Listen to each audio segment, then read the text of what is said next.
꼭 대형 브랜드가 이제 품질이 좋은 게 아닙니다. 최근에 대형 브랜드 재건축 아파트들도 하자가 굉장히 많다고 뉴스에 많이 나오잖아요. 네. 문제는 도급 정비 사업들은 마진이 그렇게 높지 않습니다. 지금은 이제 IS 동서라는 회사의 정체성이 개발 사업을 굉장히 잘하는 건설 회사인데 폐기물, 폐배터리 등 환경 신사업을 추진하는 회사이거든요. 환경 기업으로 바뀌게 되면 환경 업종의 멀티플을 받게 되는데 PER 기준으로 30배 이상. 그래서 이렇게 회사의 정체성이 바뀌는 구간에서 주가가 좀 크게 상승하지 않을까 예상을 하고 있습니다. 내가 투자한 기업을 속속들이 잘 알기는 어렵습니다. 그래서 준비한 시간 기업 돋보기. 안녕하세요. 이주호 기자입니다. 안녕하세요. 권순우 기자입니다. 우리가 증시에서 많이 하는 농담 가운데 하나가 삼천리가 자전거 기업 아닌가요? 이거 있죠. 삼천리 자전거도 있죠. 있죠. 네. 네. 근데 저는 예전에 조선업 막 대세 상승됐을 때 네. 디지털 조선. 조선도 좋은데 IT가 섞여 있는 디지털 조선이다. 자, 이렇게 물론 이건 좀 극단적인 사례이긴 극단적인 한데 사례죠. 내가 투자하고 있는 이 기업을 정말 A부터 Z까지 알 수 있다면 얼마나 좋을까? 근데 저는 그거보다 한 발 더 들어가서 네. 기업에 대해서 좀 알려고 하면은 제일 중요한 정보는 그 기업에서 제공하는 정보예요. 네. 근데 그 기업에서 제공하는 정보를 보면은 그래도 좋은 얘기만 하는 거 아니야? 라고 의심을 하게 되거든요. 네. 근데 사실 이거는 어쩔 수가 없는 부분이 있어요. 왜요? 아니 그러면은 우리 망했어요라고 막 자랑하는 데는 없잖아요. 네. 그러니까 결국은 기업이 주는 정보를 토대로 우리가 이제 거기에 대해서 합리적으로 판단을 해봤을 때, 이 얘기를 들어보니까 꽤 잘 될 것 같아. 라고 해서 이제 거기에 대해서 평가를 하고 투자에 대한 의사결정을 하는 거는 결국은 그 정보를 기반으로 스스로 판단할 수밖에 없다는 거죠. 그렇죠. 그래서 무엇보다 중요한 거는 그 기업이 실제로 어떤 이야기를 하고 있는가라는 이야기를 한번 들어보는 시간이 될 것 같은데요. 네. 그래서 오늘은 IS 동서 김택균 차장님을 모시고 IS 동서 관련한 이야기를 한번 나눠보려고 합니다. 네. 김택균 차장님 안녕하십니까? 어서 오세요. 네. 안녕하십니까. IS 동서에서 IR 담당하고 있는 김택균 차장이라고 합니다. 저는 반갑습니다. 시작하기 전에 제일 많이 받는 오해가 뭐예요? 어떤 오해요? 회사에서 IS 동서가 가장 많이 받는 오해는 네, 이번 분기에 커피 많이 팔렸습니까? 네네. 저희 이제 예전에 제가 입사했을 때 이제 IS 동서에 입사했다고 하니까 네. 그 커피 만드는 회사냐고 이렇게 말씀하시는 분이 계셨었는데 가끔 그 상호 때문에 그런 오해를 좀 받고 있습니다. 그럼 그 IS 동서는 무슨 기업입니까? 지금 일단 기본적으로 건설 회사라고 생각하시면 좋을 것 같고요. 그리고 건설업을 기반으로 지금 환경 사업, 네. 신사업을 좀 추진하고 있는 그런 상황입니다. 큰 축에서 보면은 건설 사업이 있고 환경 사업이 있고 IS 동서는 주로 어느 지역에서 하는 그 이름 바뀐 건가요? 뭐 옛날에 처음부터 이 이름은 아니었죠? 네, 저희가 이제 2008년도에 그 일신 건설 산업이라고 하는 회사가 있었는데 네. 저희 이제 그룹의 이제 모태가 되는 회사였고요. 그 당시 이제 동서산업이라고 하는 그 상장된 제조 건자재를 만들던 제조 기업이었습니다. 어떻게 보면 우회 상장을 한 거죠. 그래서 네. 그때 합병을 하면서 상호도 변경이 됐는데 일신에서 이제 IS 하고 동서산업의 동서를 합쳐서 지금 현재 상호가 됐습니다. 그쪽 그 경상남도 부산 그쪽 지역에서는 가장 큰 건설사죠? 맞습니다. 저희가 이제 부산을 기반으로 시작을 했기 때문에 부산이나 뭐 대구, 울산 이런 그 경북 경남권에서 사업을 좀 많이 하고 있고요. 그쪽 지역에서는 저희 브랜드가 뭐 일군 기업 못지않게 그런 좋은 그런 평가를 받고 있습니다. 어떤 브랜드를 보면 이게 IS 동서가 지은 거구나 알 수 있는 거예요? 그러니까 저희 이제 브랜드 이름이 그 에일린의 뜰하고 W 이렇게 두 가지를 사용하고 있습니다. 일단 우리가 큰 틀에서 회사가 어떤 사업들을 하시는지 아까 보니까 건자재 회사도 네. 인수를 하신 거라 그러고 그러니까요. 그럼 우리가 지금 들은 얘기만 해도 건설업이 있고 건자재가 있고 환경이 있고 네. 이게 그 사업 부문에 대해서 기본적인 얘기를 먼저 해주시고 그 다음에 각 사업 부문별로 이번에 실적은 얼마나 나왔는지를 한번 이야기를 나눠보죠. 우선은 IS 동서가 좀 어떤 회사인지 또 속해 있는 산업이라든지 뭐 사업의 내용을 전체적으로 설명해 드리겠습니다. 그리고 중간중간에 실적도 같이 살펴보도록 하겠습니다. 네. 요 화면 잠깐 보시면 되고요. 이 왼쪽이 이제 IS 동서입니다. IS 동서는 이제 건설 부문과 콘크리트 부문으로 구성이 되어 있고요. 오른쪽이 이제 주요 종속 회사들인데 인선 ENT, 환경 에너지 솔루션, 네. 그리고 ISTMC, 영풍 파일 등 이런 회사들이 있습니다. 저는 인선 ENT가 좀 눈에 들어오는데 그래요. 여기가 예전에 그 건설 폐기물 리사이클링하는 걸로 국내 1위 회사 거기 맞죠? 네, 맞습니다. 네, 맞습니다. 거기가 원래 IS 동서 계열이었어요? 저희가 이제 2019년도에 편입이 됐습니다. 아, 야, 인수를 인수를 하셨죠? 했습니다. 네, 편입되셨다 그래서 글로 갔다는 줄 알고. 아닙니다. 와, 근데 이것만 보더라도 뭔가 한번 짓고 부수고 나서 패기도 하고 뭔가 되네요. 뭔가 스토리가 만들어지는 것 같은데. 짓기도 하고 부시기도 하고 네. 부셔서 그걸 다시 재활용도 하고. 그렇군요. 네. 근데 일단 그 건설업 얘기를 하니까 이게 건설업이 요즘에 뭐 얘기를 들어보면은 뭐 PF 부실이다 그래가지고 건설업이 뭐 주로 별로 안 좋다라고 알고 있는데 일단 전반적인 실적에 대한 것보다 일단 주가에 대해서 좀 평가를 해주신다면 지금 IS 동서의 주가는 좀 어떤 상황입니까?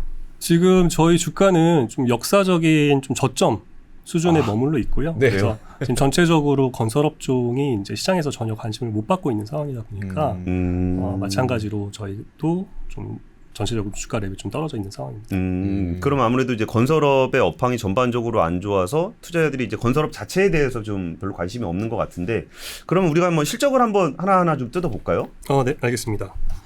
이 화면을 보시면 이제 2024년 1분기 각 부문별 매출 비중을 나타낸 그래프고요. 하나씩 좀 자세히 설명드리겠습니다.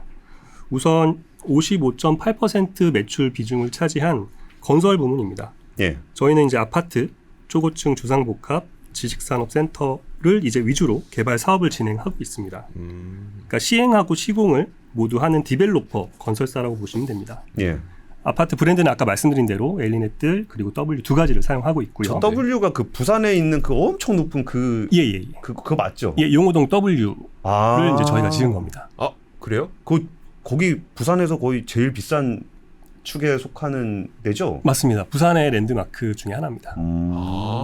그게 IS 동서에서 지은 거였어요? 그러니까 이 수도권 사람들이 잘 문제가 몰라. 많으니까 문제가 많아. 그래서 1분기 매출 같은 경우는 2,341억 원을 기록했고요. 영업이익은 705억 원을 기록했습니다. 영업이익률이 30%이거든요. 네? 그래서 건설사 치고는 30%요? 예, 맞습니다. 이익률이요? 네네네. 영업이익률이 30%를 기록했습니다. 그래서 건설사 치고는 그 이익률이 좀 굉장히 높은 편입니다. 그러니까 다른 상장된 건설사들 영업이익이 거의 2에서 3%대, 잘 나와야 4%대이거든요. 그러면 못 믿습니다. 그러니까 이거 뭡니까 이거? 왜 이렇게 된 겁니까? 우리가 이제 해명해 주세요. 우리가 기업 얘기를 들었을 때 좋은 얘기만 하는 거 아니냐 이게. 그럼요. 우리가 이런 포인트를 좀 잡아줘야 되는 거죠. 네. 일반 업종의 피어 그룹들이 한 4% 정도 이익률이 나오는데 여기가 30%가 나왔다. 네. 여기에는 뭔가 좀 설명할 수 있는 부분들이 있을 것 같은데 어떤 상황인가요? 그래서 이제 뭐 이번 분기만 잘 나온 거 아니냐 이렇게 뭐 말씀하실 수 있을 것 같은데 이 화면 보면서 과거 10년치의 실적을 아예 다 전체 보여드리겠습니다. 네. 그래서 건설 부문을 보시면 뭐 가장 좀 저조했을 때가 뭐 10%대를 이제 기록했었던 때고요. 그때는 별로 건설 경기가 안 좋았죠. 그런 부분도 있는데 또 개별적인 이슈도 있었습니다. 그리고 가장 좋았던 때가 2018년도에 31%를 기록을 했고요. 이 전체 기간을 평균을 내봐도 20%대의 영업이익률이 나옵니다. 그래서 이는 뭐 건설업계에서 좀 찾아보기 힘든 굉장히 높은 수준의 이익률이고요. 뭐 저희는 업계에서 좀 가장 높은 수익성과 그런 사업 역량을 가지고 있는 회사입니다. 우리 권 팀장님이 우리 사업 역량을 갖추고 있다 이런 두루뭉술한 표현 별로 안 좋아합니다. 권 팀장님이 건설도 잘 알아요. 그래서 거기에서 지금 말씀 주신 것 중에 그러니까 평균적으로 이렇게 나온다라는 거는 이번이 이례적인 건 아니다라는 거는 숫자로 보여주셨고 맞습니다. 그러면 일반적인 건설사의 이익률이 한 자릿수 나오는 것과 IS 동서의 건설 부분의 이익률이 한 20에서 30% 나오는 그 어떤 구조적인 차이가 있나요? 일단은 건설 회사를 가보시면 아시겠지만 건설 회사는 책상, 사무실, 사람이 전부거든요. 전화기. 네, 맞습니다. 그렇죠. 전화기 꼭 필요하죠. 그래서 결국 사람이 하는 일이기 때문에 그 인적 자원이 좀 가장 중요합니다. 그래서 저희는 이제 훌륭한 직원들하고 탁월한 경영진을 좀 보유하고 있는 부분이고요. 그래서 이제 개발 사업은 모든 과정이 전부 중요하지만 특히 이제 사업성 좋은 토지를 얼만큼 저렴하게 사서 타이밍 좋게 분양하느냐 이게 관건이거든요. 네. 그래서 사업성에 대한 판단 능력과 안전 마진을 충분히 확보한 그런 보수적인 의사결정이 가장 좀 중요한 부분입니다. 저희는 이 사업성과 안전 마진을 모두 확보해야만 그 사업을 진행합니다. 지금처럼 분양 경기가 좋지 않을 때는 오히려 이제 아예 신규 사업을 좀 자제하기도 하고요. 그리고 확실한 알짜 현장만 좀 골라서 하고 있습니다. 그래서 현장이 뭐 상대적으로 좀 현장 수가 많지는 않은데요. 현장 수가 많지 않더라도 규모가 이렇게 작은 건 아닙니다. 저희가 작년에 도급 순위 23위를 기록할 만큼 규모가 큽니다. 아니 근데요, 이쯤에서 질문 나오는 게, 아니 어떤 건설사도 싸게 사서 비싸게 분양하고 싶죠. 그거 안 하고 싶으면 건설사가 어디 있겠습니까? 근데 다른 건설사는 그게 좀 잘 안 됐고, 사실 어떻게 보면 이익률이 높다는 거는 IS 동서의 경우에는 싼 값에 부지를 받은 다음에 집값 좋을 때 분양 쫙 풀어서 이익률을 높였다는 거잖아요. 그걸 어떻게 한 겁니까, 그러면? 네, 맞습니다. 그래서 최근에 뭐 부실 사업장들이 굉장히 많이 있잖아요. 저희는 물린 사업장이 단 한 곳도 없습니다. 네. 없다고요? 지금 PF에 문제되고 있는 사업장이 없다고요? 예, 전혀 없는 상태이고요. 그래서 저희는 이제 말씀드린 대로 사업성과 안전마진 확보라는 원칙을 지켰기 때문인데요. 그러니까 코로나 이후에 유동성이 급증하면서 뭐 분양 시장이 굉장히 뜨거웠었거든요. 네. 그래서 분양만 하면 바로 완판이 되는 그런 시장이었습니다. 그래서 분위기상 토지 매입을 좀 안 하기가 힘든 상황이었습니다. 그런데 저희는 코로나 이후에 매입한 토지가 단 하나도 없었습니다. 그러니까 사업성은 충족이 되더라도 안전마진이 확보되지 않았기 때문인데요. 땅값이 비쌌다? 네네. 그러니까 당시 분위기가 너무 좋다 보니까 그 마진이 좀 적어도 네. 하려고 하는 곳이 굉장히 많았었습니다. 그런데 이제 아시는 바와 같이 미국에서 갑자기 금리를 올리면서 분위기가 반전됐고, 그러니까 막판에 좀 비싸게 산 토지들이 지금 현재 문제가 된 상황이거든요. 저희는 이제 오히려 지금처럼 어수선한 분위기에 오히려 토지를 좀 매입하고 있습니다. 그러니까 남들하고 좀 반대로 하고 있는 거죠. 그러니까 주식 투자 같은 경우도 이제 남들이 관심 없을 때 싸게 사서 관심이 많을 때 비싸게 파는 게 핵심이잖아요. 네. 그러니까 이거를 머리로는 너무 잘 이해를 하는데 막상 지키기가 너무 힘듭니다. 이게 그러니까 근데 말씀 들어보니까 그 지금 상황적으로 봤을 때는 그 건설업 전반적으로 안 좋은 것 때문에 주가가 좀 안 좋은데 네. 그거를 용납할 수 없다. 우리 차장님 그런 얘기를 하시는 것 같아요. 네. 왜냐하면 우리는 반대로 해서 물린 게 없기 때문에 네. 물리는 회사들이 많아서 건설업의 주가가 좀 안 좋은 것 같다. 이런 것에서 좀 차별화되는 것 같다라고 설명을 해주셨는데, 근데 그럼에도 불구하고 이익률이 그렇게 막 많이 차이가 난다는 거는 네. 이게 뭐 그 구조적인 사업 구조의 차이가 있나요? 이게 뭐 타이밍적으로 그러는 거는 어느 정도 이해를 하겠는데 네. 이익률 자체가 이렇게 레벨이 많이 차이가 난다는 건 일시적인 타이밍의 차이는 좀 아닌 것 같아서요. 그래서 저희는 일단 중장기적인 이제 관점에서 접근을 하고요. 그래서 이제 말씀드린 대로 이제 그 어떤 분양성이라든지 사업성을 판단하는 그런 능력과 그게 이제 사업성이 충분히 갖춰져 있다 하더라도 안전 마진이 충분히 확보돼야만 뭐 토지 매입이라든지 사업 진행이라든지 이런 부분에 대해서 의사결정을 하기 때문에 좀 리스크 관리를 좀 철저히 굉장히 보수적으로 접근하는 그런 성향이 있다고 보시면 됩니다. 그 일반적인 경우에는 그 시행사하고 시공사가 따로 있기 때문에 그렇죠. 네. 시행사는 이제 팔고 나면 끝이고 시공사는 이제 짓고 나면 끝인 경우가 많거든요. 네. 그래서 뭐 서로 책임을 떠넘기기도 하고 서로 간에 이제 분쟁이 좀 자주 발생하기도 합니다. 반대로 저희는 이제 토지 매입부터 설계, 인허가, 시공, 사후 관리까지 사업 전반의 모든 과정을 저희가 직접 다 하기 때문에 뭐 아파트의 품질이라든지 완성도가 굉장히 좀 높고요. 예. 그러니까 쉽게 얘기해서 이제 애플이 그 운영 체제하고 하드웨어를 같이 만들다 보니까 제품의 퀄리티가 올라가는 것과 좀 비슷한 부분이 있습니다. 일반적으로 우리가 건설사라고 얘기하는 곳은 시공사를 좀 얘기하는 거니까 그렇죠. 이걸 받아가지고 그냥 지어주고 거기에 대해서 이제 공임을 받는다 보니까 이익률이 좀 낮고 네. 이거 시행사를 같이 한다라는 거는 이제 사업을 잘 못할 경우에는 이제 시공만 하는 게 낫긴 하겠지만 네. 여기서 시행에 대한 능력을 같이 갖추고 있으면 성공했을 때 이익률이 훨씬 높아진다. 그리고 이거는 시행 시공을 같이 하기 때문에 하이 리스크일 수 있지만 네. 그거를 충분히 보수적으로 안전 마진을 확보한 상태로 하다 보니까 일반 건설사보다는 마진율이 훨씬 높다. 이렇게 맞습니다. 볼 수 있을까요? 저희는 이제 시행과 시공 마진을 양쪽에서 먹기 때문에 이제 마진율 자체가 좀 높은 편이고요. 그리고 말씀하신 대로 이제 시공이 어떻게 보면 좀 안정적이고 시행 사업은 어떻게 보면 하이 리스크 하이 리턴이잖아요. 근데 지금처럼 갑자기 어떤 뭐 업계에서 이제 예기치 못했던 그런 돌발 변수들이 발생하면 사실은 시공만 하는 게 더 위험합니다. 왜냐하면 어쨌든 수익은 뭐 그렇게 많지 않잖아요. 네. 정해져 있는데 그 밑으로 이 사업이 부실화하게 되면 그 책임져야 되는 리스크는 굉장히 커지게 되거든요. 근데 오히려 이런 자체 사업을 진행하게 되면 그 분양을 할 수 있는 타이밍이라든지 가격이라든지 그러니까 사업 전반적으로 어떻게 보면 이제 컨트롤할 수 있는 그런 부분이 있기 때문에 리스크를 이제 원체적으로 통제를 할 수가 있거든요. 그래서 어떻게 보면 이게 더 안정성이 좀 저희는 내부적으로는 크다고 판단을 하고 있습니다. 근데 아까 그 품질이 좋다라는 얘기도 네. 우리가 사실 건설의 품질이라는 거는 우리가 꼭 당해봐야 알잖아요. 그렇죠. 요즘에 뭐 대형 건설사 하자 얘기도 막 나오는 거 보면은 대형이면 당연히 잘할 줄 알았는데 그게 잘 아니네 뭐 이런 생각도 좀 들기도 하는데 이 품질이라는 부분들은 좀 어떻게 좀 설명을 할 수 있을까요? 말씀하신 대로 꼭 대형 브랜드가 이제 품질이 좋은 게 아닙니다.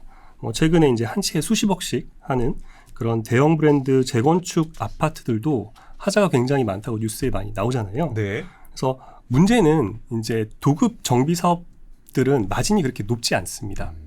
재건축 해주는 사업 맞습니다.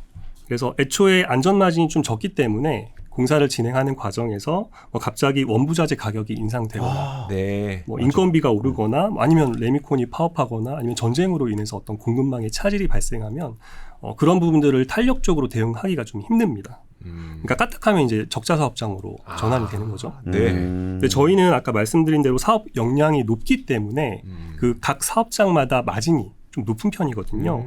그래서 돌발 변수에 대해 유연하게 대처를 할 수가 있습니다. 그래서 웃돈 주고라도 자재를 사와서 공사를 진행시키는 거죠. 그러니까 이런 거죠.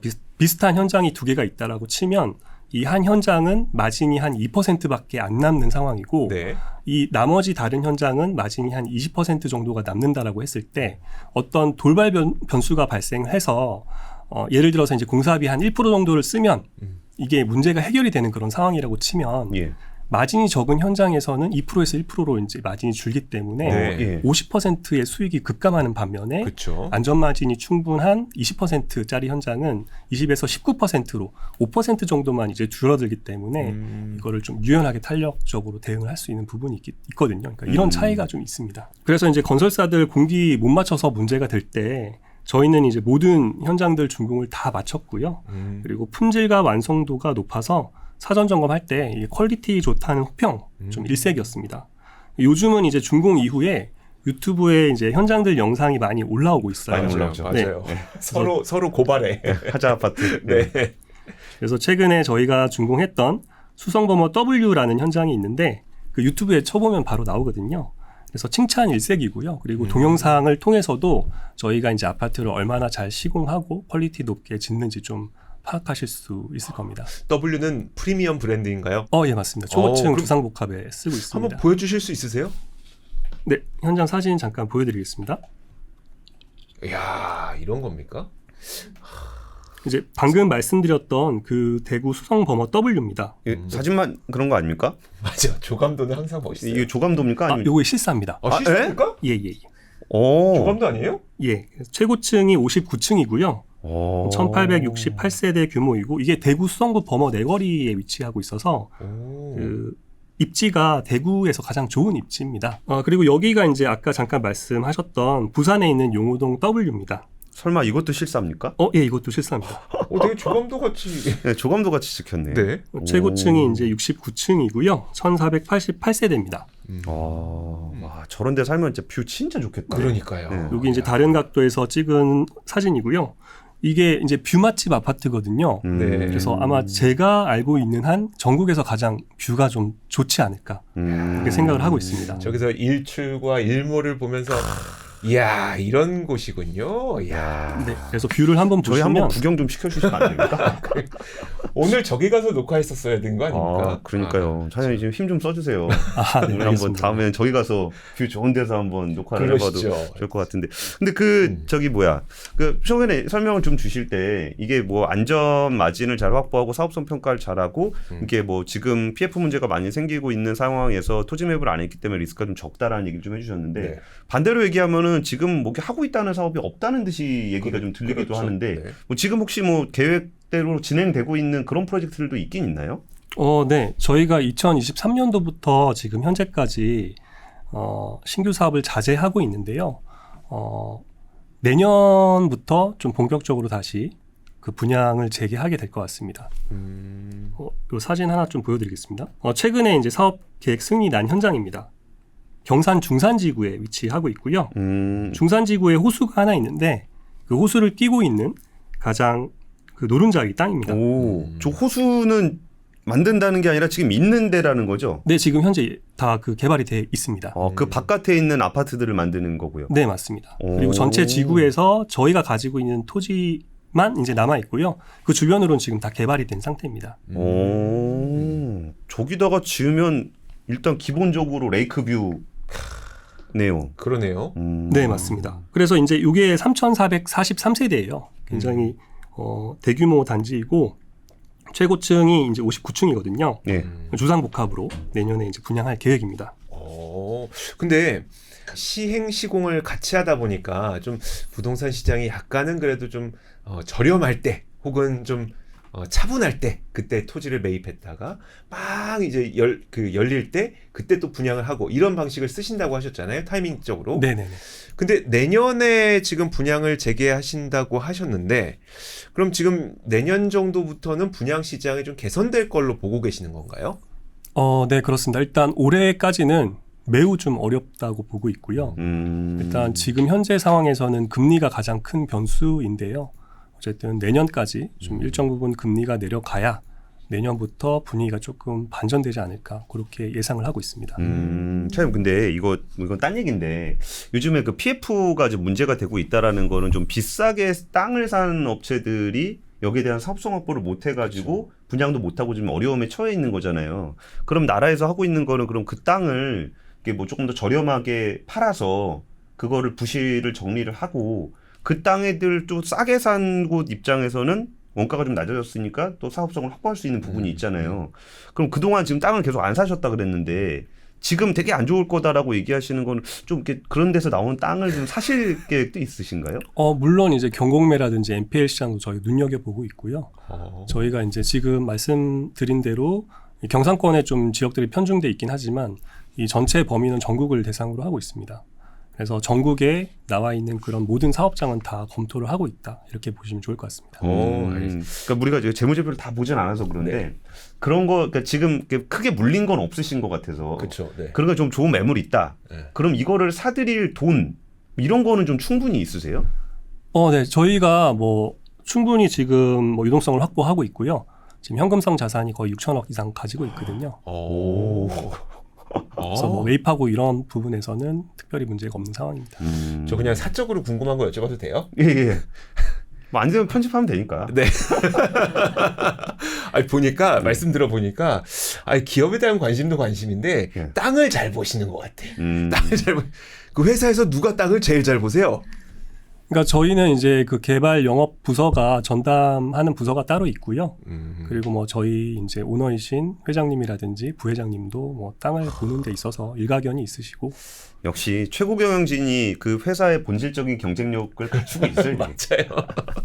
예, 건설업에 대한 얘기를 한번 들어봤습니다. 건설 사업이 전반적으로 안 좋은 건 맞다. 그런데 지금 그것 때문에 문제가 되고 있는 사업장은 없다.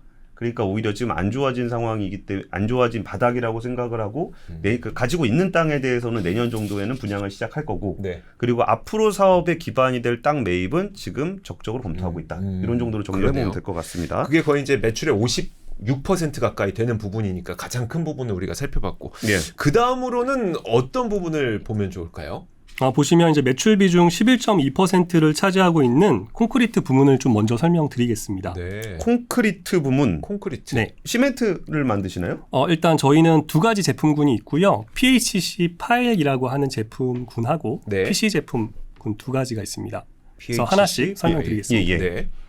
우선 PHC 파일부터 설명을 드리겠습니다. PHC 파일은 그 지반 강화용 건자재입니다. 잠깐 사진을 보여드릴게요. 네. 보시면 이제 둥글고 긴 형태의 콘크리트 말뚝입니다. 네. 이거를 이제 땅 속에 여러 개를 박아서 그 위로 건물을 올리게 되고요. 그러니까 건물 지을 때 땅에다 이걸 박는다고요? 맞습니다. 수직으로요? 네네네. 보여드리겠습니다. 그래서 이렇게 보시면 이게 항탁이라고 하는 건데 네. 그 밑에 보시면 콘크리트 말뚝을 박고 있죠 지금 땅 속에. 그래서 오른쪽에 보시면 이게 다 땅 속에 박혀 있는 상태입니다. 우리는 이거 진짜 누구나 어느 건물에나 다 있을 테지만 우리는 한 번도 본 적이 없는. 네네네. 왜 박는 거예요, 저거? 건물의 이제 안정성을 확보해주는 그런 역할을 한다라고 보시면 됩니다. 뭐 지진이라든지 뭐 여러 가지. 네. 그래서 파일은 주로 아파트에 많이 들어가고요. 원래는 이제 한 60에서 70% 정도가 아파트에 쓰입니다. 네. 최근에 이제 착공 물량이 많이 줄었잖아요. 그래서 한 30-40% 정도 사용을 하고 있고 나머지 물량은 그러면 이제 플랜트에 이제 쓰이고 있습니다. 네. 근데 이런 사업들은 아무래도 건설 경기가 이제 아파트 많이 짓고 해야 좋을 것 같은데 그러니까요. 플랜트에 쓰인다라고는 하지만 뭐 공장을 그렇게 막 엄청 많이 짓진 않을 거니까. 네. 그럼 여기 건자재에서 그 콘크리트 파일 같은 경우는 부동산 경기 영향을 좀 많이 받았겠어요? 맞습니다. 이게 아무래도 그 공사 초기 착공 단계에 들어가는 건자재이다 보니까 그 아파트 착공 물량과 직접적으로 연관이 있습니다. 네. 그래서 착공 물량이 늘면, 즉 수요가 늘면 이제 판매 가격도 같이 올라가면서 좀 호황기에 이제 접어드는 거고요. 반대로 수요가 줄면 이제 판매 가격이 좀 떨어지는 그런 구조입니다. 근데 뭔가 이게 모양을 보니까 뭔가 특별한 경쟁력이 필요할 것 같진 않아요. 그렇지 않습니까? 네, 맞습니다. 이 KS 제품이고요. 네. 그래서 제품 간 그런 차별점이나 뭐 차이는 크지는 않습니다. 그리고 이게 특징이 하나 있는데 그 건설업계 풍향계라고 합니다. 그러니까 건설업 종의 이제 선행 지표라고 볼 수도 있는데요. 네. 이게 각 현장마다 착공 한 달 전에 주문이 보통 들어와요. 네. 그래서 건설업이 이제 턴어라운드 하는 것을 이제 파일 업계가 좀 가장 먼저 파악을 할 수가 있습니다. 그러네요. 일단 땅 팠으니 예. 박으면 시작하는 거잖아요. 말뚝 받고 시작하는 거니까. 그러니까. 오. 그럼 아까 전에 그 이조 기자가 물어봤던 게 네. 이게 특별히 기술력이라는 거는 KS 마크를 맞출 정도의 어떤 품질을 갖추면 된다라는 건데 그러면은 지금 그 IS 동서가 가지고 있는 요 사업의 경쟁력이라고 하면 어떤 부분들이 좀 있을까요? 일단 지금 경쟁사 같은 경우는 저희 회사하고 영풍파일, 요 회사는 저희 이제 100% 자회사입니다. 네. 예. 그리고 3일 CNS, 동양파일, 아주산업, KCC 글라스가 이제 메이저사이고요. 네. 그리고 한 10여 개의 중소형사로 구성이 되어 있습니다. 저희 같은 경우는 이제 생산 캐파가 1위고요. 예. 그래서 시장 점유율도 1위입니다. 약 한 15% 정도를 점유를 하고 있고요. 그리고 저희는 좀 차별점은 그 업계 유일의 기술 연구소를 보유를 하고 있습니다. 그래서 고부가가치 제품인 특수 파일에 대한 연구 개발을 좀 진행을 하고 있고요. 특수 파일은 또 마진이 상대적으로 좋거든요. 네. 뭐 일본 같은 경우는 지금 현재 일반 파일보다 특수 파일을 좀 더 많이 사용을 하고 있습니다.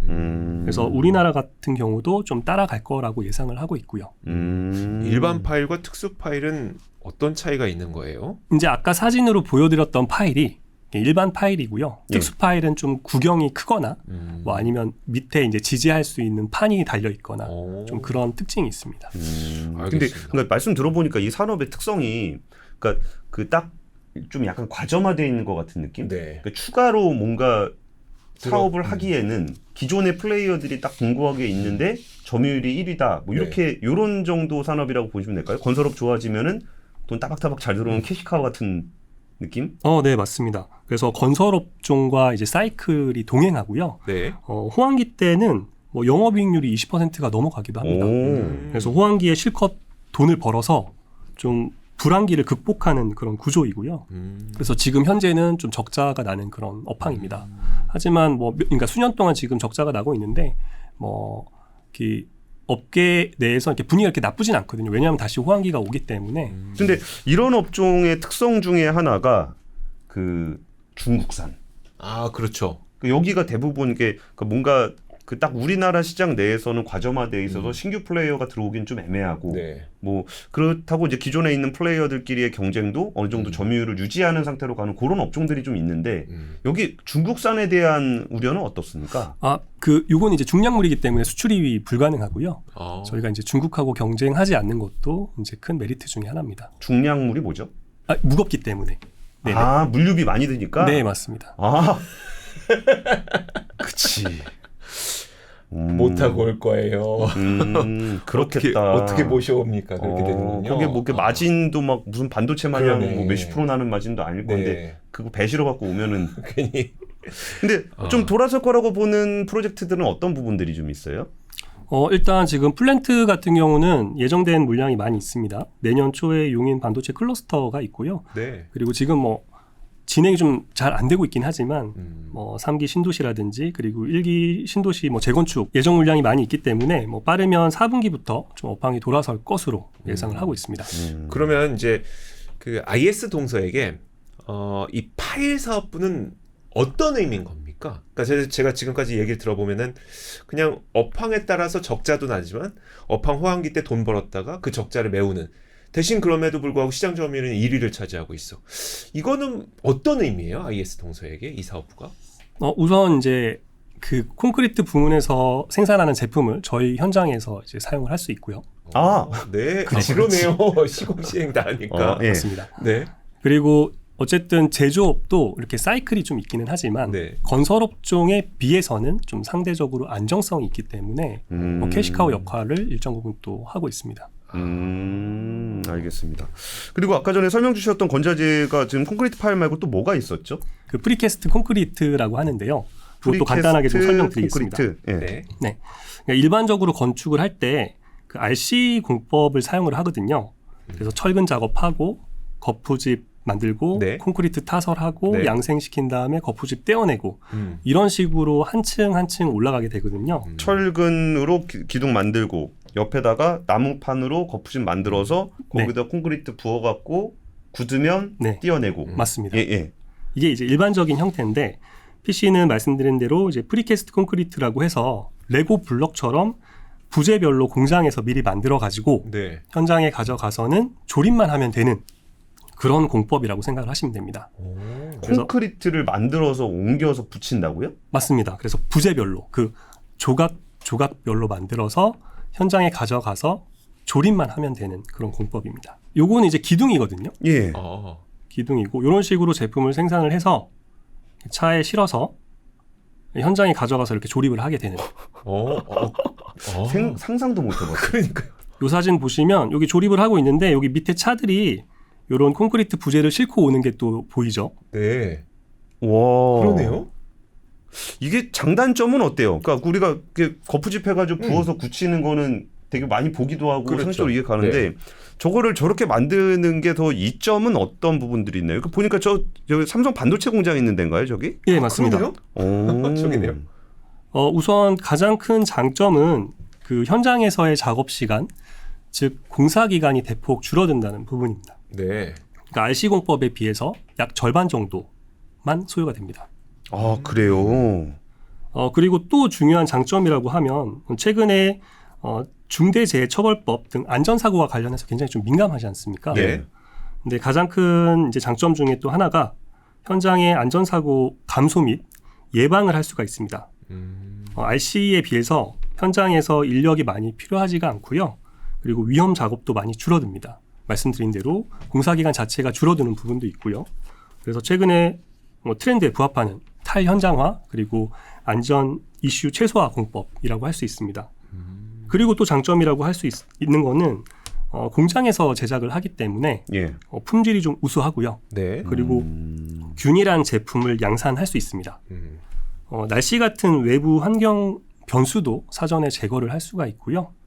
그리고 건축물의 하자도 미연에 방지를 할 수가 있습니다. 근데 말씀 들어보면은 좋은 얘기만 다 하셨는데. 그러니까요. 네. 그럼 뭔가 그럼 모든 건물을 다 그렇게 레고 조립으로 만들지 현장에서 이걸 쌓아 올리진 않을 거 아니에요. 그러면은 장점만 말씀하지 마시고 네. 이게 그 장단점을 가지고 얘기를 해보자면 좀 어떨까요? 그래서 이제 PC 같은 경우는 원래는 원부 자재가 더 들어가거든요. 그러니까 몰드도 따로 만들어야 되고 이제 스팀 양생을 해야 되고 또 물류비가 많이 발생합니다. 그치. 그 콘크리트 만들어서 그렇죠. 옮기려면 만들어 비싸겠지. 하지만 이제 공기가 단축되는 걸로 이제 서로 상쇄가 되거든요.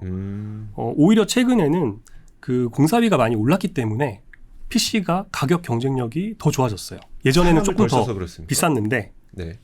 공사비가 워낙 오르다 보니까 PC가 오히려 더 가격적인 메리트가 커졌습니다. 그러니까 이전까지만 하더라도 현장에서 만드는 게 공사비라도 좀 저렴했는데, 그러니까 PC가 뭐 품질이라든지 이런 건 더 좋지만 네. 가격은 현장에서 만드는 게 더 쌌는데 지금은 공사비가 워낙 올라가다 보니까 가격도 비슷하거나 아니면 우리 공장에서 만들어 갖고 옮기는 게 좀 더 싸졌다. 맞습니다. 그러면 비중을 정확히 따질 수는 없겠지만 공사 현장에서 그 현장에서 직접 짓는 거하고 이게 공장에서 만들어가지고 옮겨서 레고 블록 짓는 거하고 비중이 좀 이제 그러면 만들어서 옮기는 쪽 비중이 점점 좀 높아지고 있는 거예요? 맞습니다. 근데 최근에는 뭐 반도체 공장에 좀 주로 쓰고 있습니다. 그래서 반도체 공장에 쓰는 이유는 말씀드린 대로 이제 공기 단축되는 부분하고 품질이 중요하기 때문인데요. 반도체 공장 같은 경우는 안정성이 굉장히 중요합니다. 왜냐하면 공장 안에 굉장히 고가의 장비가 들어가고 그리고 어떤 문제가 생겨서 잠깐만 생산이 중단돼도 막대한 이제 피해가 발생하거든요. 그래서 이런 중요한 공장의 뼈대를 만드는데 지금 저희 제품이 들어가고 있는 상황입니다. 점유율은 어떻게 돼요? 이 PC를 만드는 업체들이 좀 있어요. 그래서 삼표 PNC, 한성 PC, 까뮤 ENC, GPC 그리고 이제 IS 동서 요 5개의 사가 메이저 사이고요. 그리고 한 20여 개의 중소 형사가 있습니다. 저희의 이제 시장 점유율 같은 경우는 약 10% 정도. 그럼 PC별로, 그러니까 회사별로 PC의 뭐 제품 차별점도 있어요? 네. 이거는 이제 품질이 좀 차이가 날 수밖에 없고요. 저희 제품이 좀 품질이 가장 좋습니다. 저희가 품질 관리 수준이 좀 상당히 높고요. 삼성과 SK에서 그 품질이 가장 좋다라고 인정을 해줬습니다. 저희가 관련된 상도 받았고요. 네. 그래서 반도체 공장에 들어갈 때 1순위로 저희 물량이 우선 배정이 되고요. 저희 캐파를 다 채우고 다른 회사들 물량이 이제 차는 식으로 지금 계약을 하고 있습니다. 너무 단정적으로 좋다고 말씀하시는 거 아닙니까? 실제로 그렇습니까? 실제로 그렇고요. 그리고 또 다른 차별점이라고 한다면 경쟁업체는 이제 건축 PC만 생산을 하고 있는데 네. 저희는 토목 PC와 한전에서 발주하는 세그먼트 그리고 관급 침목도 생산을 하고 있습니다. 토목 PC가 뭐예요? 토목 PC는 이제 그런 뭐 옹벽이라든지 벽 같은 거 생각하시면 돼요. 고속도로 옆에 있는 벽 이런 거? 그런 것도 생산할 수가 있거든요. 그리고 세그먼트는 이제 그 전선 지나가는 네. 동그란 터널을 생각하시면 됩니다. 그리고 철도 밑에 깔리는 침목. 그럼 이쪽은 좀 지금 업황은 좀 어떻고 앞으로 전망은 좀 어떤가요? 네. 아까 말씀드렸던 이제 콘크리트 파일은 커머디티라고 한다면 그 PC 같은 경우는 주문 제작 제품이기 때문에 수익성이 굉장히 좋습니다. 그래서 파일에서 지금 적자가 발생하는데 그 부분을 상쇄하고 부문 이익을 기록하고 있고요. 네. 반도체 공장을 또 향후에 많이 지을 예정이기 때문에 최소한 5년 이상 호황기라고 보시면 될 것 같습니다. 근데 자꾸 이게 반도체 공장을 말씀하시는데 PC를 아파트 지을 때도 쓸 수 있고 뭐 공장, 반도체 공장을 지을 때도 쓸 수 있고 근데 굳이 지금 반도체 공장과 같은 토목 쪽에서 많이 발생하는 거는 첫 번째 건설 경기가 조금 부진해서 그 다음에 반도체 공장이 좀 돈을 많이 써서 이런 건가요? RC 공법으로 짓게 되면 그 빈틈이 이제 발생하지 않잖아요. 네. 근데 PC는 아무래도 좀 빈틈이 발생할 수가 있거든요. 조립하는 방식이다 보니까. 근데 최근에는 이게 기술력이 많이 올라가서 지금 관에서는 이 관에서는 이 PC로 이제 아파트를 좀 만들려고 시도 자체는 하고는 있습니다. 그럼 여기는 가동률이 지금은 어느 정도나 되나요? 공장에서 만드는 거라 그러니까? 지금은 거의 공장이 거의 꽉 차서 이제 돌아간다라고 보시면 되고요. 건설 경기 안 좋은데도 풀로 돌아간다고요? 반도체 공장 지어서 그런가 봐요. 야, 이거 경기 좋아지면 공장 더 지어질 수도 있겠다는 생각들 들긴 합니다. 예, 그럼 이게 대충 딱 큰 틀에서 보면은 건설 부문이 있고 네. 거기에 파일이 있고 그리고 거기에 이제 그 블록을 그렇죠. 만드는 RC가 있고 그리고서 이제 나머지 부분이 그 친환경 환경 관련한 부분이었죠. 네. 그런데 그 전에 앞서서 콘크리트 부문에 대한 부분을 설명드렸기 때문에 이걸 좀 긴 시계열로 실적도 한번 같이 설명드리겠습니다. 네. 화면 잠깐 띄워주시면 되고요. 보시면 요 2015년, 16년 때 OP 마진이 이제 20%가 넘어가잖아요. 그때 이제 파일 업계들이 굉장히 돈을 많이 벌었었던 때고 그러다가 뭐 이때까지도 좋긴 했는데 이때 2018년도부터 적자로 전환하게 됐습니다. 네. 그러다가 코로나 이후에 2021년도에 또 착공 물량이 증가하면서 좀 좋았고요. 그러다가 최근에는 2023년도부터는 말씀드린 이제 PC 제품이 그 수익이 많이 내주고 있어서 1분기까지 좀 좋은 모습을 보여주고 있습니다. 그래서 좀 이렇게 길게 보니까 이제 이 업황에 대한 사이클이 조금 그래도 이제 드러나죠. 확실히 빠르네. 2018년, 19년이면은 부동산 경기는 어쩌면 좋았었을 때인데. 맞아요. 네. 근데 이게 진짜 오히려 부동산 경기에 오히려 선행하는 분위기가 좀 있네요. 알겠습니다. 자, 그렇게 저희가 가장 큰 매출 비중을 차지하고 있는 건설 부문, 그 다음에 어떻게 보면 좀 세 번째 정도의 매출을 차지하고 있는 콘크리트 부분도 재밌게 보긴 했는데 뭔가 건설에 대해서 뭔가 많이 배운 것 같은 느낌입니다. 그러니까요. 아, 아파트는 이렇게 짓는 거구나 예. 하는 걸 알게 됐는데요. 자, 그러면 이제 사실 원래는 저희가 크기별로 살펴보면 두 번째 크기를 차지하고 있는 환경 부문을 봐야 되는데 환경 부문은 어떤 사업을 하는 곳입니까? 네, 소비 중 24.4%를 차지하고 있는 환경 부문, 폐기물에 대해서 설명을 드리겠습니다. 이 부문에는 인선 ENT하고 환경에너지 솔루션이라는 두 회사가 들어오고 있고요. 우선 인선 ENT를 먼저 설명을 드리겠습니다. 예. 우선 그 전에 폐기물 산업에 대해서 좀 간단하게 설명을 드리겠습니다. 그러니까 예전에는 쓰레기를 다 바다에 버렸습니다. 아 그래요? 네. 그래서 모르고 해양 싶어. 뭐 해양 오염이 이제 좀 심각해지자 이제 각국에서 런던에 모여가지고 이제 각자 나라 내에서 처리를 하자 이렇게 협약을 하게 됩니다. 런던 협약이라고도 하는데요. 우리나라 같은 경우도 2000년대에 이제 가입하고 2000년대부터 본격적으로 전국에 소각로를 설치를 해서 지금 네. 현재 폐기물을 처리를 하고 있는 상황입니다. 예. 폐기물은 그럼 어떻게 구성되어 있는지 좀 말씀드리면 우리가 이제 일반 가정에서 발생하는 쓰레기들 있잖아요. 네. 종량제 봉투도 있고 음식물 쓰레기도 있고 이제 그런데 그런 가정에서 배출되는 생활 폐기물이 전체 폐기물 시장에서 한 11% 정도를 네. 차지합니다. 11%밖에 안 돼요? 예, 생각보다 적죠. 나머지 이제 89% 정도가 사업장에서 발생하는 폐기물이고요. 아. 사업장 폐기물도 조금 더 구분을 해보면 사업장 일반 폐기물이 38% 정도이고요. 네. 건설 폐기물이 46%입니다. 건설 폐기물이 제일 문제네요. 건설 폐기물이 뭐예요?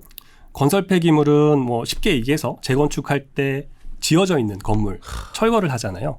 그때 이제 건설 폐기물이 발생하고요. 많긴 많겠다. 아, 근데 응. 생활 폐기물은 매일 나오는 거고 예. 건설 폐기물은 수십 년에 한 번씩 나오는 건데도 근데 전국에서 나온다고 그러니까 전국에 생각하면 나와서 전국에 순서대로 나오니까 꼭 엄청 기존에 많군요. 이제 건물을 허물지 않더라도 네. 그 신규 이제 빈 택지에서 신규 착공을 해도 건설 폐기물이 발생합니다. 왜냐하면 땅을 파내니까요. 네. 아, 네네네. 그러네요. 아 땅을 파면 거기 돌, 그러니까요. 자갈 그런 것도 다 폐기물로 치는 거예요? 네네네. 그리고 뭐 적은 비율이긴 하지만 그 지정 폐기물이 한 5% 정도 차지를 합니다. 뭐 의약, 의료 네, 맞습니다. 폐기물 이런 것들이요. 네네. 네. 그렇죠. 그래서 처리되는 과정을 간단히 말씀드리면 우선 수집을 해서 운반을 하고요. 중간 처리를 하는데 이때 한 80% 정도는 다 재활용이 됩니다. 나머지 20%만 가지고 이제 최종 처리를 하게 되고요. 네. 최종 처리는 소각을 일단 하게 됩니다. 소각을 하게 되면 이제 잔존재가 남는데 그 네. 재를 땅 속에 이제 묻는 거고요. 매립을 하는 거고 뭐 경우에 따라선 불가연성 폐기물도 있기 때문에 이런 것들은 바로 매립을 하게 됩니다. 그리고 지정 폐기물은 그 전용 매립지가 또 따로 있기 때문에 네. 그쪽으로 들어갑니다. 아, 그래도 꽤 폐기물 가운데 재활용되는 부분이 상당하네요. 근데 잘 100%까지는. 상상이 잘 안 가는 네. 게 여기가 아까 건설 폐기물이 46%라 그랬잖아요. 그럼 건물을 부시면은 거기에 뭐 콘크리트 뭐 이런 철이랑. 거, 막 그런 거 나올 건데 콘크리트 같은 거를 다 재활용을 해요? 네, 잘게 부셔서 이제 순환골재라고 하거든요. 다시 이제 건설 현장으로 들어갑니다. 아, 그걸 부셔가지고 다시 건자재로 쓸 수 있는 네, 거예요? 재활용해서. 야, 그럼 이거 진짜 안 하면은 쓰레기 엄청 나오겠네. 그러니까 이게 그 IS 동서가 시행까지 하다 보니까 건설 관련 폐기물도 많이 나올 것 같고 그럼 그거를 또 처리할 수 있는 기업을 또 IS 동서가 갖고 있다면 뭔가 수직 계열화되어 있는 것 같기도 하고요. 근데 좀 이게 산업적으로 봤을 때 뭔가 요즘에 이제 창업을 하려고 하는 청년들에게 물어봐서 너 산업 폐기물 한번 해볼래? 라고 하면은 근데 어지간히 알지 않고서는 네. 그 아버지가 그쪽 업에 있다. 네. 뭐 이 정도가 아니면은 우리가 그냥 생활하다가 건축 폐기물이 이런 식으로 흘러가는가 자체를 인지를 못할 수도 있을 것 그러니까 같아요. 이게 진입 경쟁이 굉장히 어려울 것 같아서 엽주는 거예요. 네, 맞습니다. 산업의 특징이기도 한데요. 진입 장벽이 굉장히 높습니다. 네네. 우선 인허가가 굉장히 까다롭고요. 그러네. 그리고 뭐 문제가 발생되게 되면 이제 배출자도 같이 책임을 물리거든요. 그러다 보니까 우수한 처리 시설과 뭐 기술력이 검증된 대형 업체에 대한 수요가 큽니다. 그리고 정기적으로 적합성 검사 등을 통해서 좀 부실한 업체들은 계속 퇴출이 되고 있고요. 그리고 민원 때문에 업체가 좀 잘 안 바뀝니다. 어떤 민원을 얘기하시는 거죠? 이제 간에서 이제 가장 부담스러워하는 부분이 민원이거든요.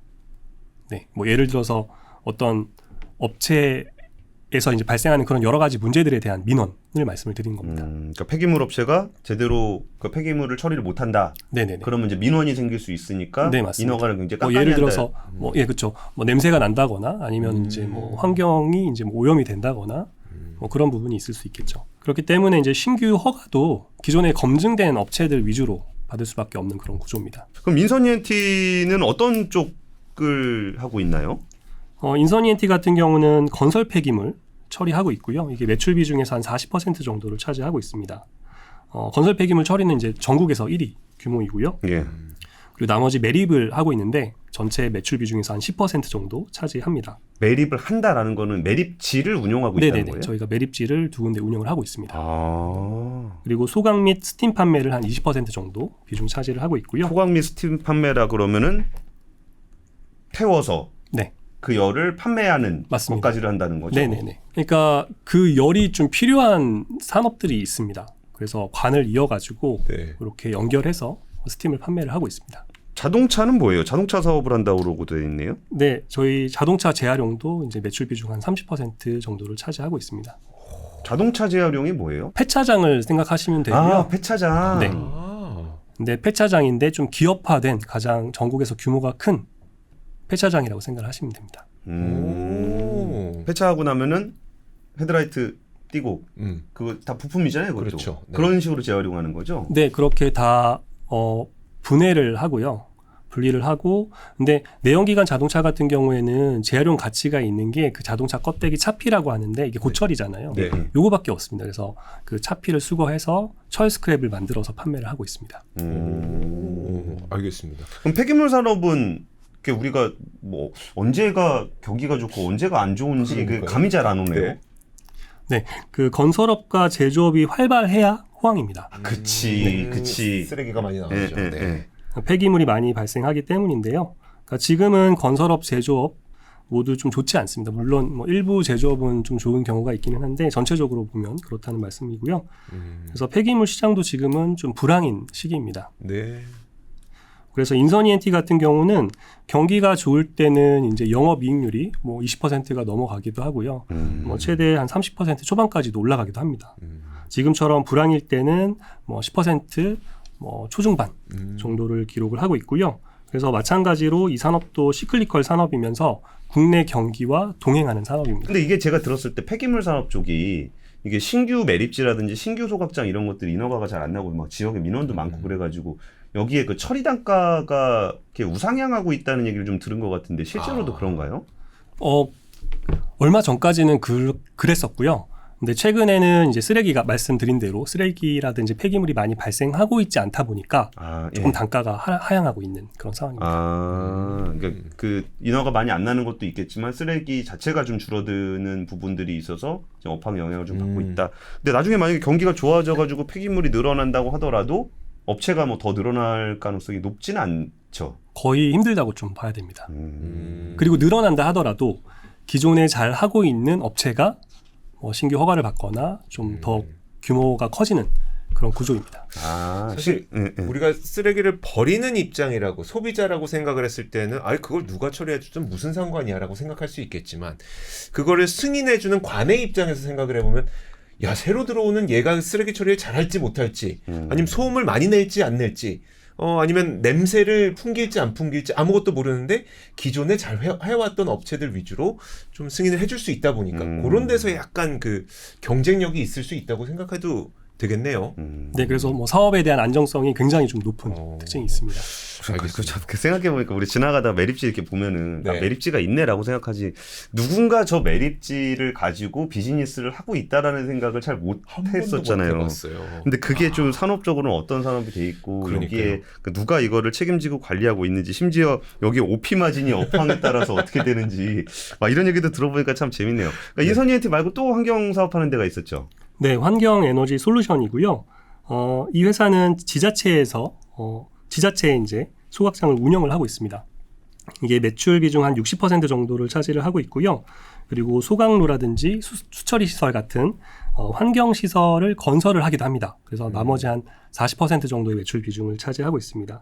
쉽게 얘기해서 이제 환경 시설에 EPC, O&M 전문 기업이라고 생각하시면 됩니다. 네. 그러니까 아까 운영이라는 거는 소유해서 하는 게 아니라 지자체가 소유하고 있는 것을 운영해 주는 거를 얘기하시는 건가요? 네, 맞습니다. 진짜 짓기도 하고 만들기도 하고 부시면 그거 다시 가져가기도 하고. 그러니까요. 와.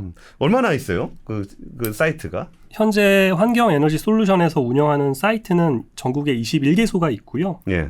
100% 관급입니다. 음. 그래서 관급 운영 시장에서는 독보적인 1위이고요. 예. 그리고 최근에 건설 물량이 좀 많지는 않습니다. 하지만 노후화된 소각로 교체 수요가 큽니다. 2000년대 본격적으로 이제 소각로들을 막 지었다고 말씀을 드렸잖아요. 소각로 내연 연수가 25년에서 30년 정도이기 때문에 이제 전부 다 새로 지을 때가 됐습니다. 환경부문 폐기물 쪽 실적을 보시면 2019년도에 이제 저희가 인수를 했기 때문에 이때부터 실적이 찍혀 있고요. 19년도에는 이제 하반기부터 인수를 했기 때문에 절반만 들어온 상황입니다. 네. 말씀드린 대로 이때는 좀 호황이었어요. 그래서 보시면 OP 마진이 좀 높죠. 그러다가 2021년도부터 조금 업황이 꺾이기 시작했고 2022년도 보면은 매출이 확 늘어났는데 이때부터 저희가 환경에너지 솔루션을 인수를 하게 됐습니다. 그래서 마진율 자체는 좀 떨어졌는데 네. 환경에너지 솔루션은 이제 관급 위주의 사업을 하고 있다 보니까 안정적이지만 좀 마진은 박합니다. 그래서 네. 한 3%에서 5% 정도 영업이익률을 기록을 하고 있거든요. 지속적으로. 그래서 그게 섞이다 보니까 이제 마진 자체는 좀 떨어졌고요. 지금까지 이렇게 유지를 하고 있습니다. 환경에너지 솔루션. 환경산업이라는 거 참. 잘 손에 안 닿아요. 네. 예.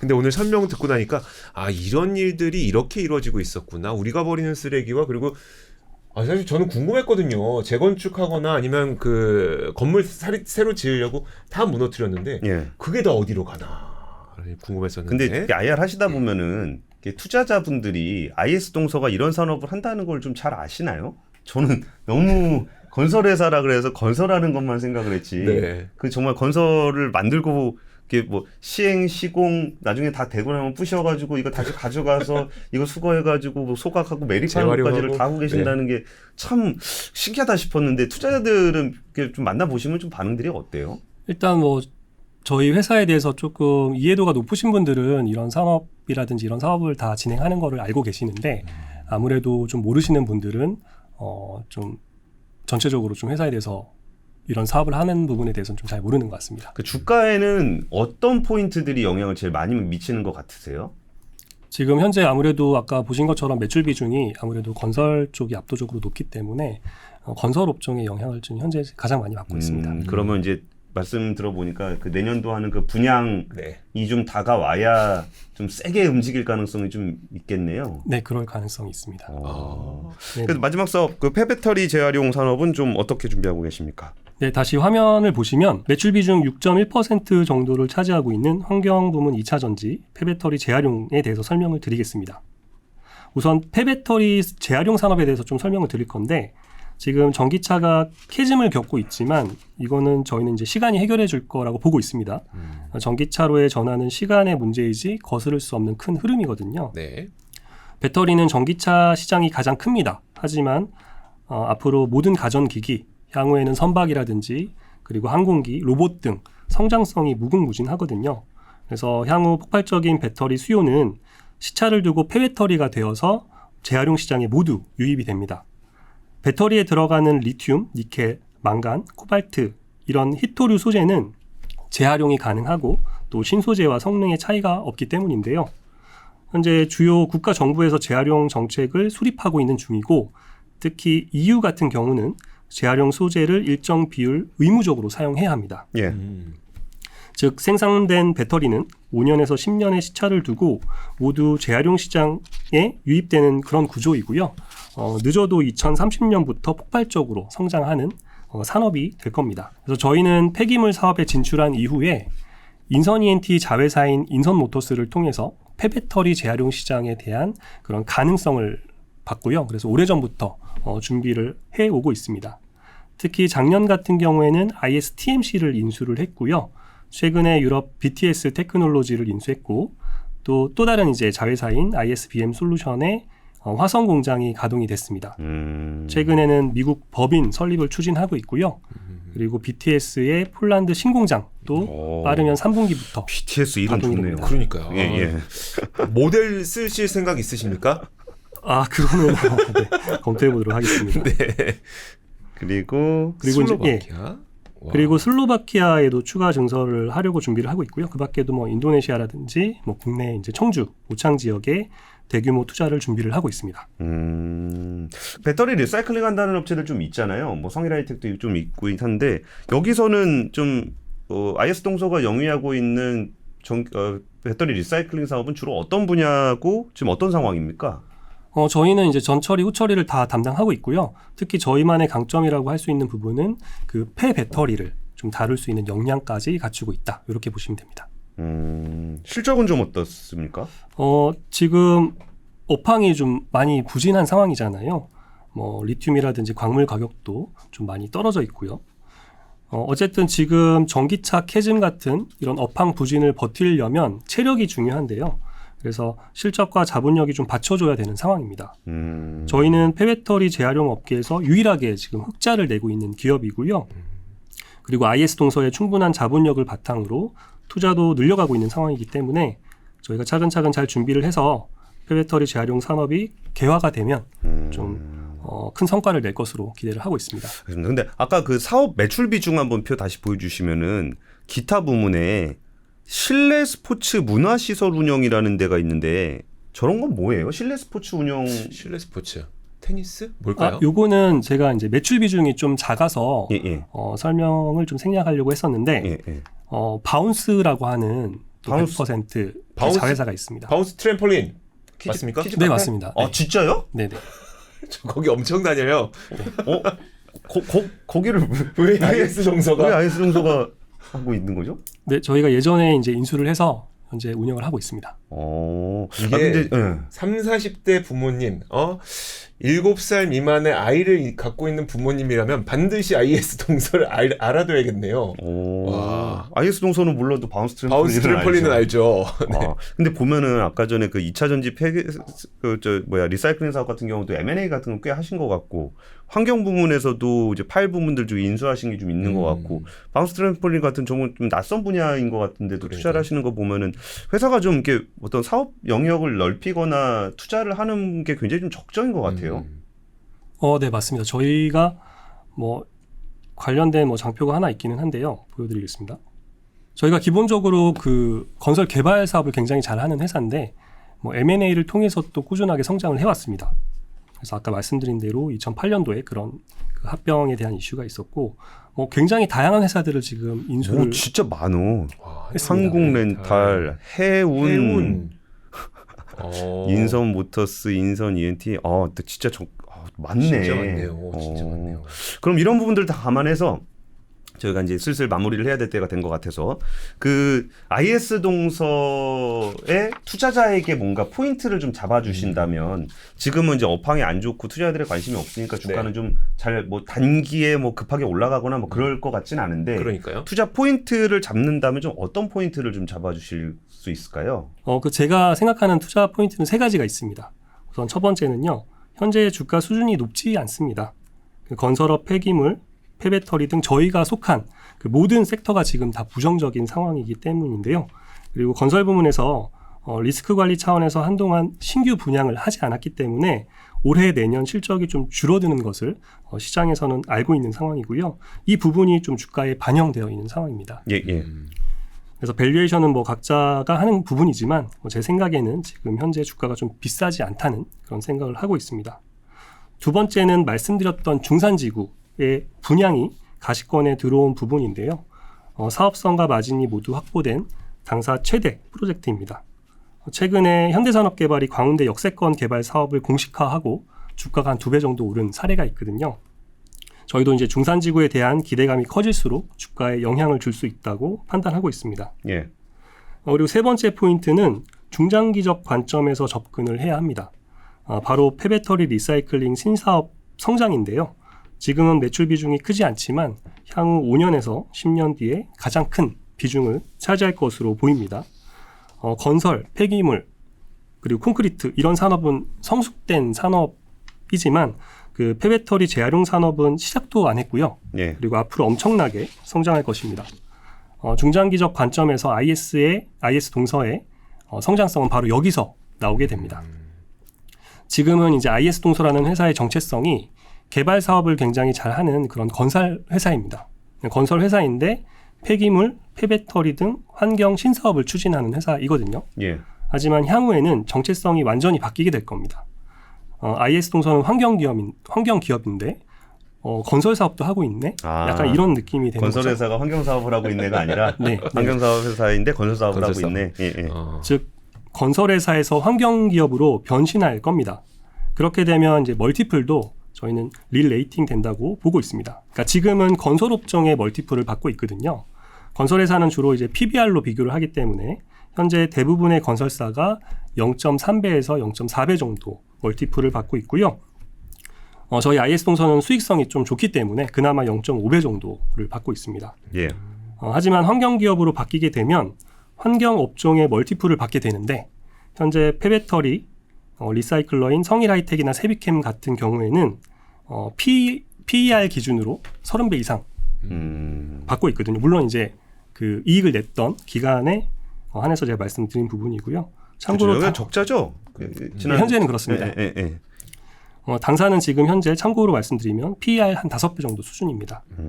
그래서 이렇게 회사의 정체성이 바뀌는 구간에서 주가가 좀 크게 상승하지 않을까 예상을 하고 있습니다. 그럼 마지막으로 요새 또 밸류업의 계절 아니겠습니까? 밸류업을 위해, 그러니까 밸류업의 시작은 소통이다. 이게 그렇죠. 우리 또 저희의 모토 네. 아니겠습니까? 그 밸류업을 위한 그 소통 어떻게 진행하실 예정이십니까? 그 IR에 대해서 오해하는 부분이 좀 있는데요.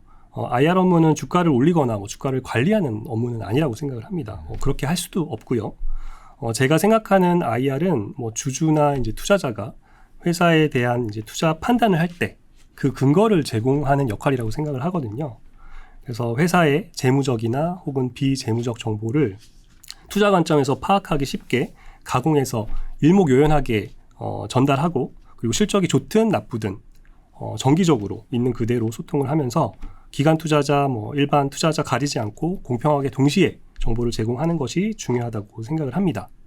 그래서 IR 활동을 통해서 회사의 예측 가능성을 높이고 그래서 실질 가치와 시장 가격의 괴리를 좁히면서 궁극적으로는 시장에서 신뢰를 얻는 것이 목표라고 생각을 합니다.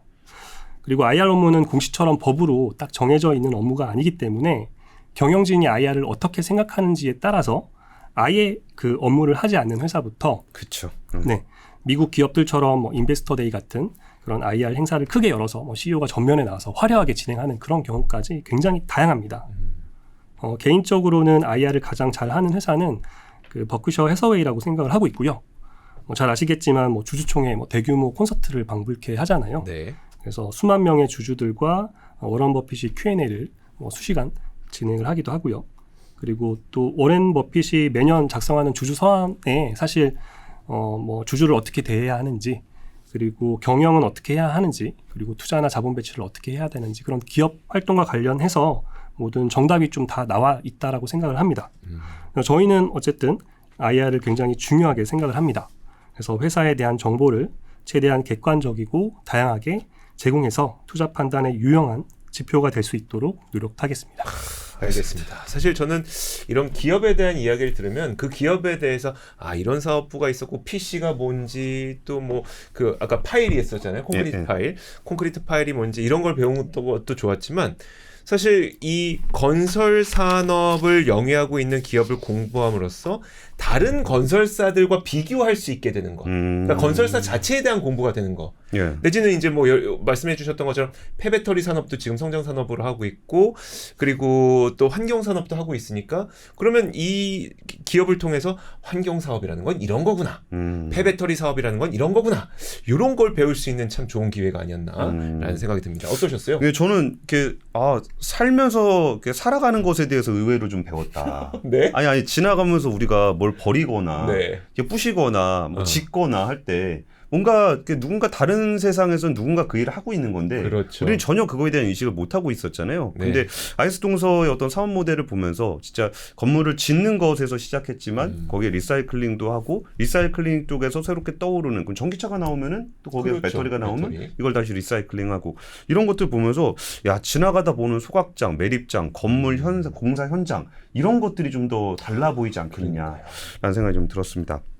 오늘은 IS 동서와 함께 했는데요. IS 동서 아까 설명해 주셨던 것처럼 우리 한 번에 그치는 게 아니라 네. 실적 발표 나오면은 그때그때 어떤 일이 있었는지 그러니까요. 자주 와서 설명을 해 주신다고 하니까 다음번에 또 기대해 볼 만할 것 같습니다.